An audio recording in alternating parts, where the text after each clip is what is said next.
السلام عليكم ورحمة الله وبركاته. ورين أمنتا إسلاما أورومو تاتن أفانكو بيتن أكسما أورومو تاتني ورين أمنتا برالي أكم جرتو جرون كيسن مال فكاتي إسنين جتشا مي ونن إسنين جتشو بربادو يوجراتو يوتاي نوتي Oromoon maaliifiyyuu wal guddisuun nutti ulfaate?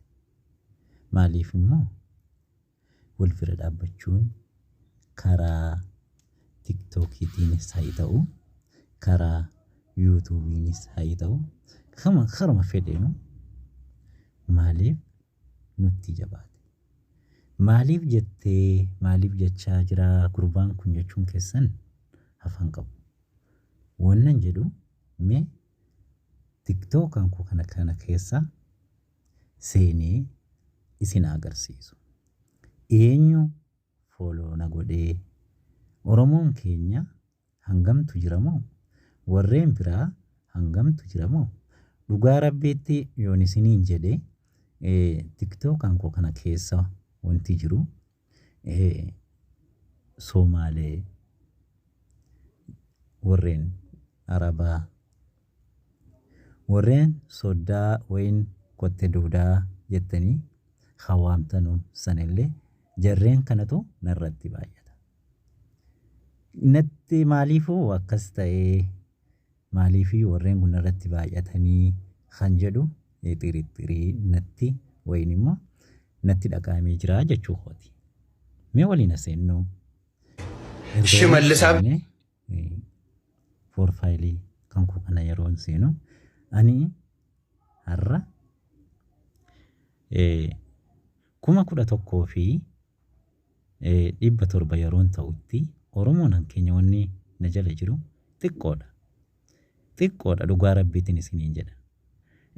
Akkaan ofitti na gaddisiise maaliif ofitti sitti gaddisiise yoo jettan immoo namni biraa an afaan Oromoo gadi hin beeku kan biraa afaan Somaalee dhaqe hin beeku afaan warra soddaa dhaqe baay'inaanis illee hin beeku xiqqoodha wannan hin beeku yoo ta'e amma rakkoon koo itti machuu kanan danda'u eenyu Oromoo rakkinaan koo kana bira dhaabbatu eenyu Oromoo kanan afaan isaa beeku eenyu Oromoo garuu kan na jala jiru immoo warreen biraati seena erruma mataarraa waan isinitti agarsiisu yoo ta'u seena Araba akka jiruun Araba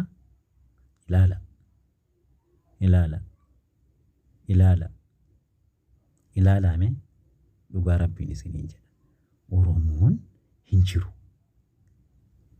Oromoon keenya na jala hin jiru. Laala Somaalee kun akka jiruun Somaalee warreen biraati. Hinga gahaadha kana caalaallee isinitti agarsiisu ilaalame hundeen kuniitu warreen biraati ilaalame ilaala. Maaliif akkas ta'uu danda'e kan jedhu gaafiin natti dhaga'ame. Oromoon kee kana afaan isaa beeku maaliifuu follow na gochuu dideemu maal akka ta'e hin beekne. Okay. Asumarratti iyyuu Oromoon keenya wanti afaan koo beektu amma dhugaa Rabbiitti kana jala wannan nama following godhee wanta nama follow godhee Oromoo keenya natti xiqqaattee amma yoon isii kanatti xumure na jala cufa waan ta'eefu dhiise jechuudha. Osoo hanga 20,000 30,000 40,000 naa godhu taanaan godhee guddisee qixxee kooti yoo naa guddatu ta'e Oma rakkoon qabu ture. Garuu narratti cufaafu isii kana hambisee taa'ee eegaa jira jechuu kooti. Akkasumas immoo YouTube koo haaraa dhiyeenya kana kanan bane asumaan waliin aseennu ganaa xiqqoodha. Viidiyoo hanga 7 wayiillee irratti gadhiisee jira. Namni kana jala jiru nama 25 qofa wala guddifnu Oromoo. Wala guddifnu wal bira haa dhaabbannu.